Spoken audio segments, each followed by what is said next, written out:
আমারে তো অনেকে ফকিরনির বাচ্চা বলছে, বলে নাই? হ্যাঁ বলছে। চেহারা কালা, এটাও কইছে। আমার বলছে না যে আমার চেহারা ডাকাতের মতো, বলছে না? আমার বলছে না রাজমিস্ত্রির ছেলে, বলছে বলছে কি তখন তো পুরা বাংলাদেশে কোনো অভিযোগ শুনছেন? যদি দুর্নীতি করতে হয়, কত বড় বড় কোটি টাকার দুর্নীতি বাইরে করতে পারতাম না বাবা? পারতাম কিনা? আমরা একটা কোনো অভিযোগ আছে কোনো জায়গায়? আছে খালা? কোনো জায়গায় নেই। দোয়া করে আপনাদের সন্তান আল্লাহ জানে অভিযোগ থাকবেও না ইনশাআল্লাহ। হচ্ছে আর আমার একটা মার্কা দিছে, মার্কাটা হচ্ছে শাপলা কলি।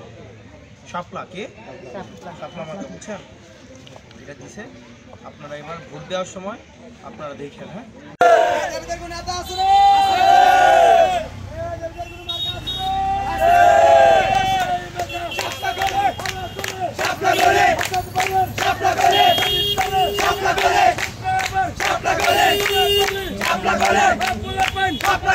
Asad Bayer!